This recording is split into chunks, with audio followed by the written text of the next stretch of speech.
solemnly publish and declare that these united colonies are and of right ought to be free and independent states, that they are absolved.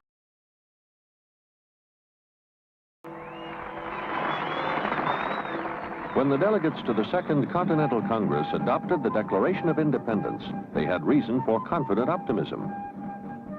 A year before, almost to the day, they had promoted a Virginia colonel to the rank of Commander-in-Chief of all American forces.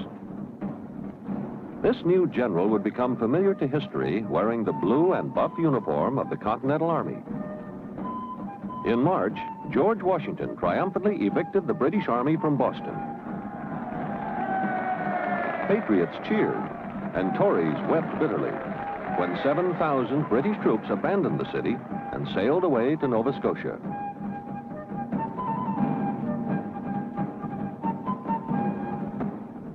Now Washington prepared for the crucial task of defending New York and the Hudson River Valley. He feared that the British, when and if they returned, would seize control of the Hudson and divide the colonies. To protect the river, Washington relied on a line of sturdy fortifications: Forts Montgomery, Clinton, and Constitution upriver, and at New York, Fort Washington and Fort Lee. The American commander-in-chief also dug in his troops on Long Island.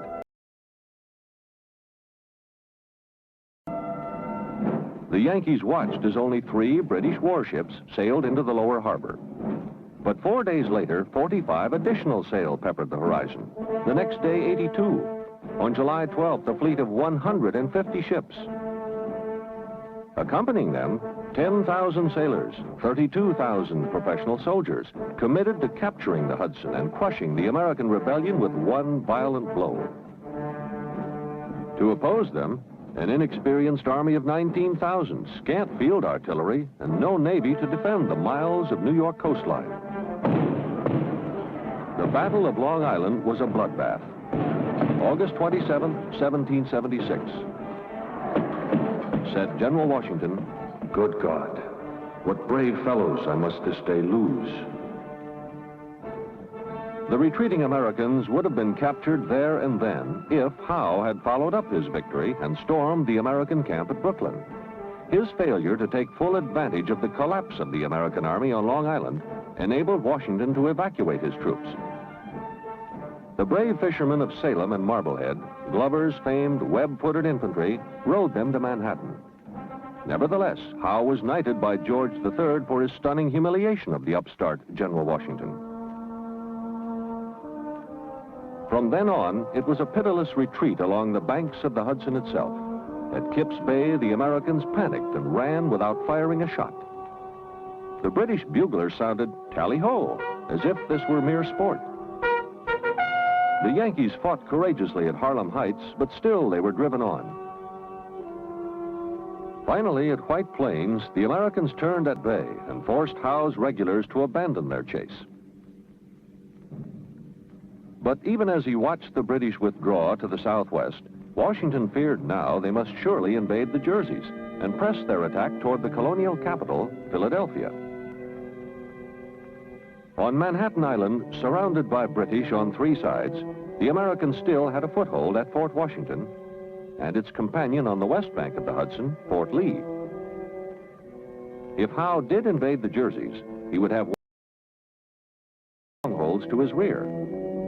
The commander of the district, an ex-Quaker from Rhode Island, General Nathaniel Greene, resolved to hold Fort Washington at any cost. However, Forts Washington and Lee had shown themselves inadequate to their intended purpose. On 2 occasions, English warships had weathered their cannonades and sailed past them up the Hudson to Tappan Zee. In view of this, Washington was reluctant to risk American lives in their defense, but he left the final decision to General Greene. Greene's stubbornness was cruelly punished. Sir William Howe threw nearly his whole army into the fray and forced the colonel in charge of Fort Washington, Robert McGaw, to surrender in a matter of hours.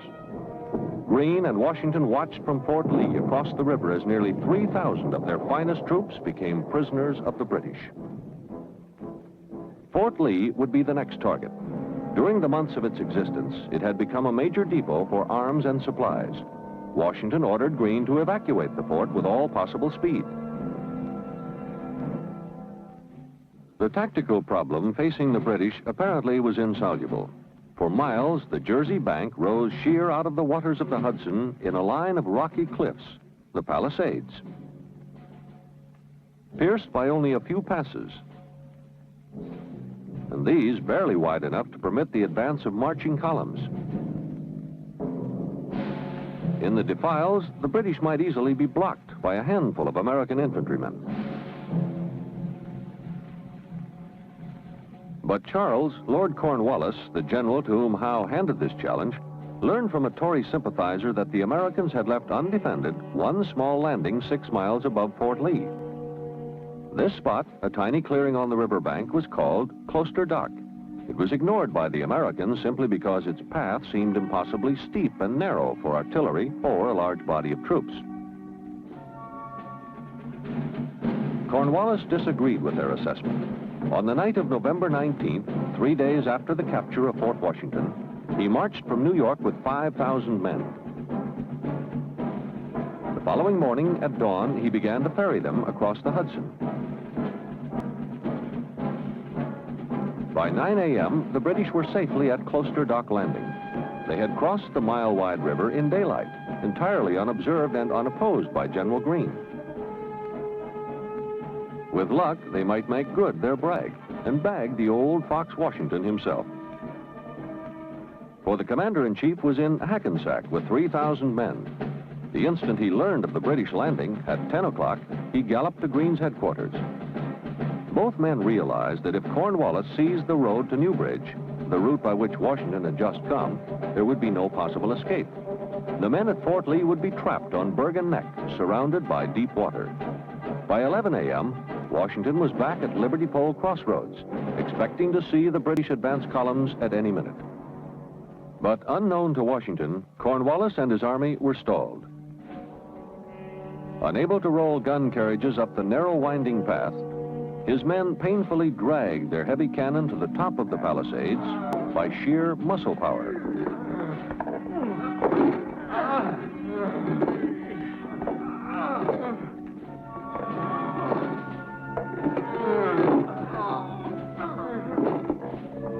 The British commander could only fume and wait.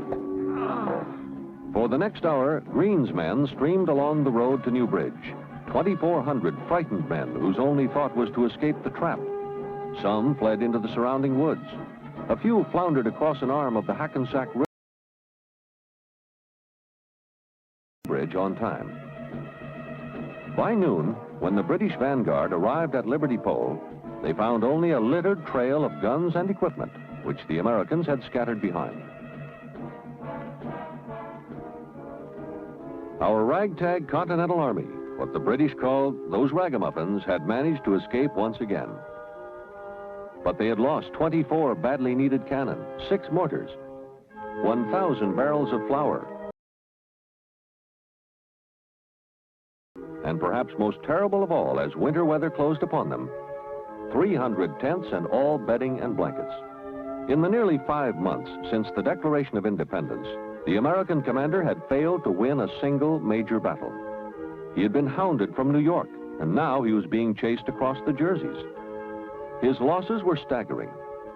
He was reviled publicly in the new nation's capital, and privately, even among his own staff and intimate friends. These are the times that try men's souls. Tom Paine wrote those agonizing words during the seemingly endless retreat through the Jerseys. He, one of the few who kept faith in the cause and in the commander. But even Paine realized that the glorious revolution now might be lost before it was fairly begun. However, the real wonder was that this bobtail amateur army had done as well as it had. It had blunted the British invasion of the Hudson Valley, demolishing George III's dream of a powerful, decisive victory in 1776. It had given the American commander his trial by fire. For a month, the army continued to fall back before the lumbering British advance. Washington's army was reduced to 3,000 men huddled on the banks of the Delaware.